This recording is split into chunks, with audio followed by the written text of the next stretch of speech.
Hi పిల్లలు, అందరూ ఎలా ఉన్నారు? అందరూ బాగుండాలని, అందులో నేను కూడా ఉండాలని మనస్ఫూర్తిగా భగవంతుడిని కోరుకుంటున్నాను. ఇక్కడైతే ప్రతిరోజు మన రొటీన్ వర్కే. అంట్లు కడిగేసి వెళ్ళిపోతారు. పనమ్మాయి ఉంది, చేసుకోలేననేసి పనమ్మాయిని పెట్టుకున్నాను. ఆ అమ్మాయి అంట్లు కడిగేసి వెళ్ళిపోయింది. మొన్న కూడా సగం వ్లాగ్ ఇందులో పెట్టాను, మిగతా సగం ఇప్పుడు అప్లోడ్ చేస్తున్నాను.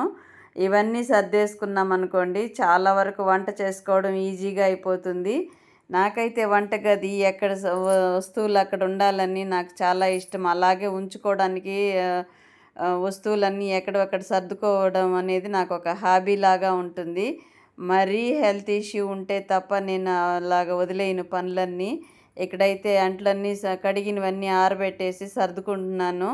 తడి ఉందనుకోండి, కాక్రోచ్లు ఎక్కువ వచ్చేస్తుంటాయి, పిల్లలు కూడా అరుస్తుంటారు. ఒక్కొక్కసారి వర్క్ అయిపోవాలని ఎక్కడొక్కడ సర్దేస్తూ ఉంటాను కదా, పిల్లలు అరుస్తూ ఉంటారు. అలా చేయకూడదమ్మా, అలాగుంటే కాక్రోచ్లు ఎక్కువ వస్తూ ఉంటాయి, తడి ఉంటే అని అరుస్తూ ఉంటారు.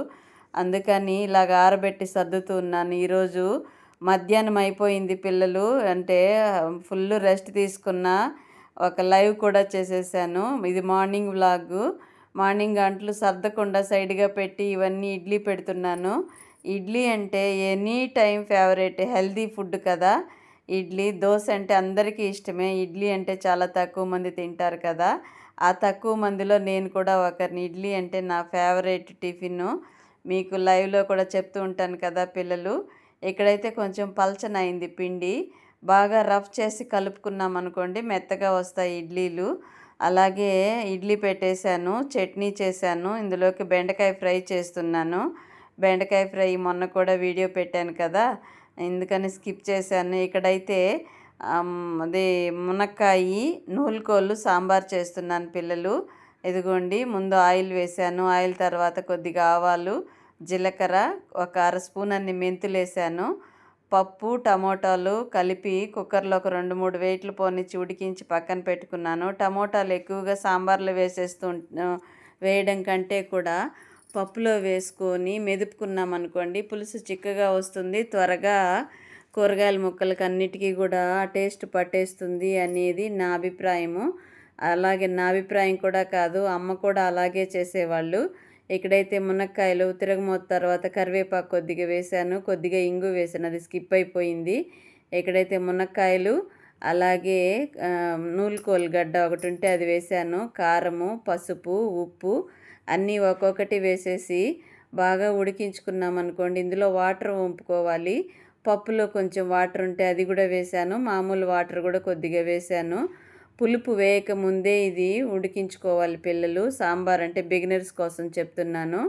ఇదిగోండి, ఆ నూలుకోలు కొంచెం లేటుగా ఉడుకుతుంది కదా, రెండు కలిపి ఉడికిపోతాయిలే అన్నట్టుగా రెండు వేసేసాను. ఇదిగోండి, పప్పు అయితే ఇలాగా అందులో నీళ్ళు కొంచెం వంపుకునేసి పప్పు టమోటాలు వేసి ఉడికించానన్నాను కదా, అదంతా ఇలాగ మెదుపుకునేయాలి. కచ్చా పచ్చాగా మెదుపుకోవాలి. మెత్తగా మెదుపుకున్నామంటే జిగురు జిగురుగా ఉంటుంది సాంబారు.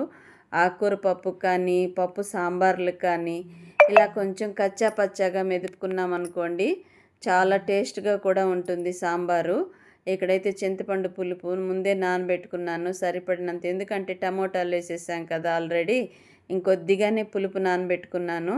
ఇవి ఉడికిపోవచ్చేసాయి. ఇంకా సాంబార్కి ఇది పప్పు వంపేసుకున్నాం అనుకోండి, సాంబార్ రెడీ అయిపోతుంది. కొంచెం అటు ఇటు ఉడికిపెట్టేసుకున్నాం అనుకోండి సాంబారు, ఇదైతే రెడీ అయిపోతుంది.